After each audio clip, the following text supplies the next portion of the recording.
This story is from the subreddit relationships, and it's about how my sister can't resolve conflict with my fiance, and how it is completely ruining my relationship with her.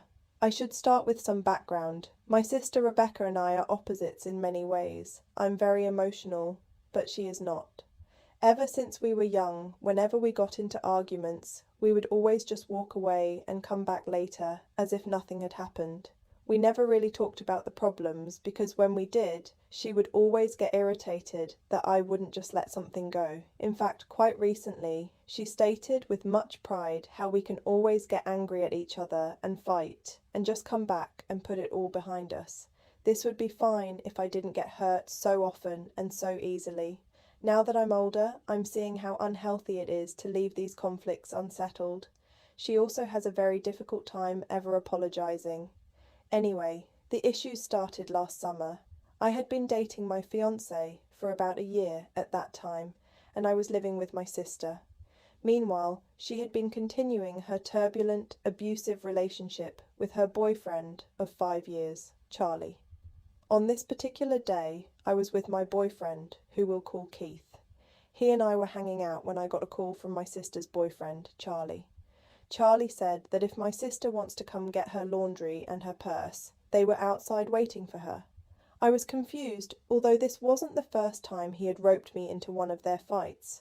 I called Rebecca, and it turned out they had gotten into an argument while driving in Charlie's car. He pulled into a parking lot, told her to get out, and drove off, leaving Rebecca in a parking lot on a hot summer day with nothing but her cell phone. She told me she could just walk to her apartment, but asked for a ride to her boyfriend's house. I told her I didn't mind, but it would be a while since we were kind of far, and she told us to take our time. This is where I misinterpreted the situation and thought she was all right for the time being. A few hours passed. Turns out she had been waiting on Keith and me to pick her up this whole time.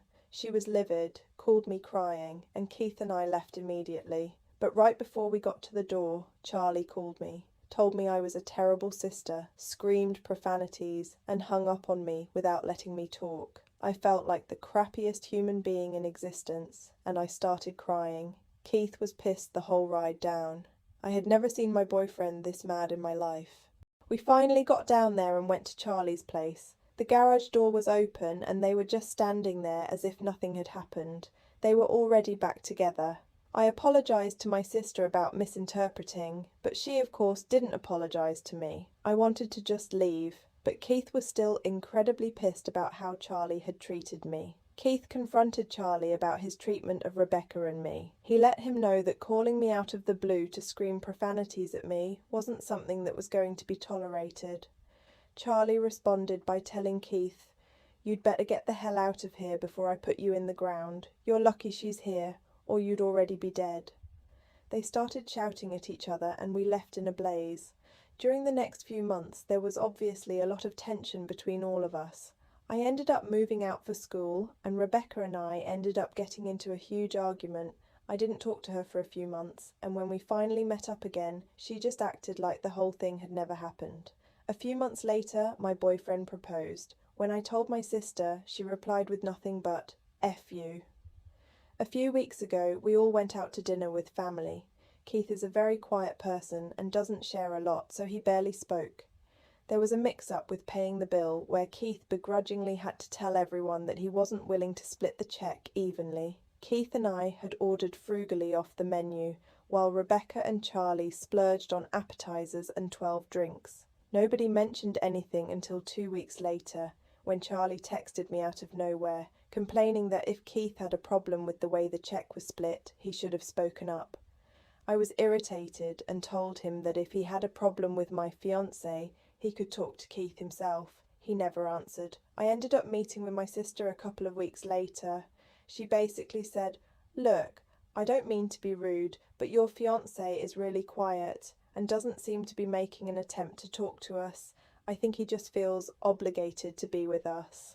I finally decided that the only way we could all get over this was if we all got together to talk about it. I texted Rebecca and tried to tell her I wanted all of us to meet. It was completely useless. She kept saying she didn't think it would help, and she refused to give Keith a chance to explain why he wasn't comfortable around her and Charlie. To clarify what actually happened that summer day, my fiance Keith wanted to share his perspective. When Charlie left Rebecca and she called me, she had already walked the 2 miles back to her apartment and got in through the back door.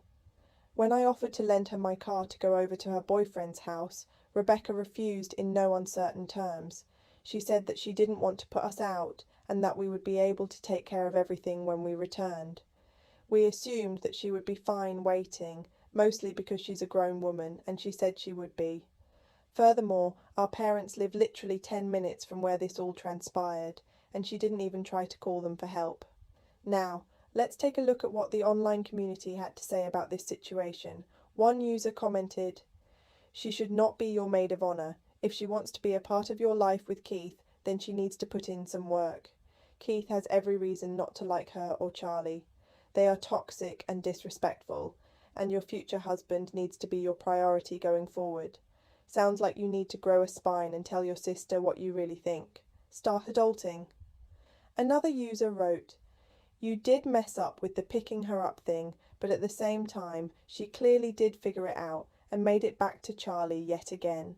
She's not logical, she's just a jerk, and so is Charlie. She should also absolutely not be in your wedding, let alone your maid of honor." Here is the final update. About a week later, I took the community's advice and texted her that I wasn't comfortable with her being my maid of honor anymore because she doesn't respect my fiance or our future marriage. She didn't answer me, but instead decided to post a quote on Facebook that said, "It's okay to be angry, but it's never okay to be cruel."